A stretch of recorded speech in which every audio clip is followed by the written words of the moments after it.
Dude, guitar amp sim sounds so fake, they would never trick me. Well, hold on just one moment, because in a recent test, we found that 54% of people couldn't tell the difference between a real guitar amp and a guitar amp simulator. Rob here from musicianonmission.com, and whether you like it or not, virtual amp sims are becoming an increasingly important weapon in the home recordist's arsenal.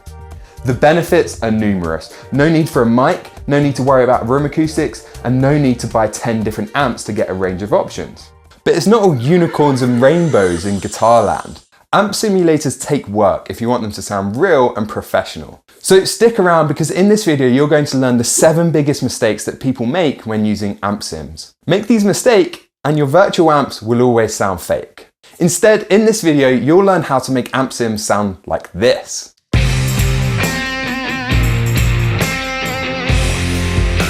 But first, if you want to make mixes you can be proud of, grab the free amp sim mixing guide that I made for this video. Inside, you'll learn how to make simulators sound real in just 8 easy steps. There's a link in the description below, or you can just click the link you see on the screen now to get that for free. Okay, let's do this.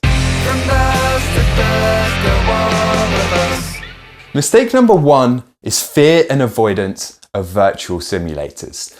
I understand that if you're a guitarist especially and you've come from a world of using real amps, that you would be hesitant to try out amp simulators in a home recording environment, despite what I might tell you are the numerous benefits. Of course, there are always going to be times when a real amp is going to sound better.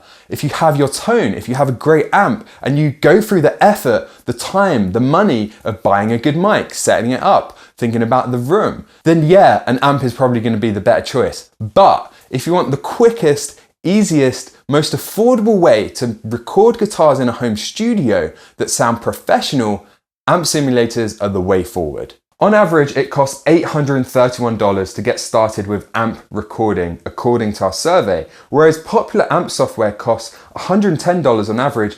And if you get something in a sale, for example, Bias Effects or Bias Amp, one of my favorites, it can cost as little as $50. So a huge difference. 48% of people now prefer to use amp simulation over using real amps, and in a blind test, 54% of people couldn't tell the difference. Most people don't know that famous guitarists are adopting amp simulation too, like Malcolm Young from AC/DC, Bob Weir from the Grateful Dead, and Lemmy from Motorhead, rest in peace, was a huge fan of using simulation for bass. And if you're looking to get started, here were the most popular options for amp sims according to our survey. Hopefully some of that data will persuade you to start taking amp simulation seriously. Mistake number 2 is not using a DI box. If you're recording a direct guitar into your interface, you need to make sure that it's at the right level, because guitars output a different level to microphones. So a lot of interfaces now will have a switch on them where you can switch it to instrument level. Make sure you do that if you have that as an option. But if you don't, you're gonna have to get a DI box to plug your guitar into, and then it'll be an XLR from the DI box to your interface. Just make sure you're doing something to get the guitar to the right level to record into your interface. Mistake number 3 is bad gain staging.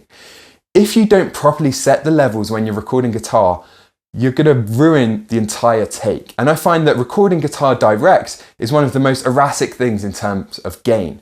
It's easy to set it at a level you think is about right, and then get into the performance and suddenly it's loud and you're clipping. Be conservative. Try to clip below -6. Maybe even -10 is a good ceiling to have. Just check it on the meter in your DAW as you're adjusting the gain. Play aggressively, adjust the gain, and then do your take. But make sure you think about gain staging. Mistake number 4 is relying on EQ to shape the tone. Use the tone controls, it's what they're there for. Just like you would with a real amp, you want to get the tone you want before you even start recording. Of course, the benefit of using amp simulators is that you can go back and adjust that. Still be careful, you want to probably commit and bounce that down when you move to the mixing phase so that you're not tempted to endlessly tweak. Your goal is to not need any EQ.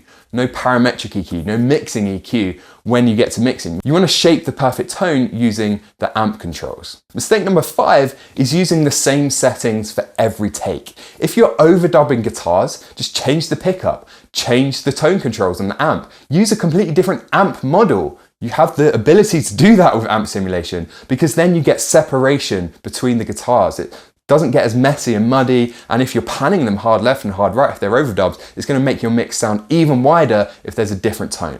Mistake number 6 is accepting the amp simulators sound digital, because there's loads of stuff you can do to make them sound more realistic. Now, I go over this in more detail in the free PDF that you can download that goes through making amp sim sound realistic in 8 simple steps. Head to the link in the description or the link you see on screen now to grab that. But the short version is that you want to try using saturation, a low pass filter, and also experiment with adding more space, because that's what we're lacking. We're not recording in a room. So try distancing the mic from the cab in the simulator if you can do that, or try adding a bit of delay or even just a tiny bit of reverb. Often, if you want the guitar to sound more realistic, that's all you need. And finally, mistake number 7 is using free amp simulator plugins.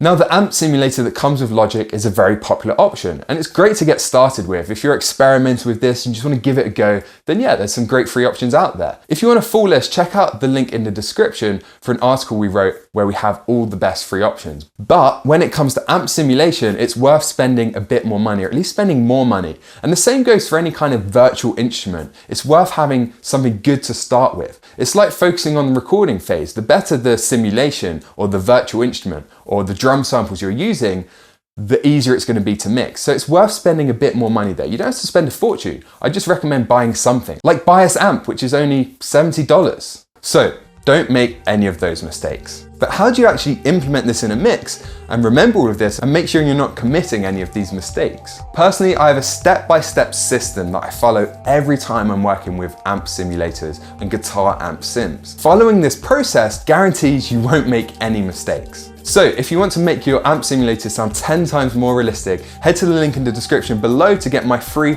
amp sim mixing guide. There's also a link on the screen now. Just enter your email, it's completely free, and I'll send that your way. Now I want to hear from you. What do you prefer right now? Amp sims or real amps? Leave a comment below and let me know. Just 2 words, either amp sims or real amps, and we'll see where the popularity lies.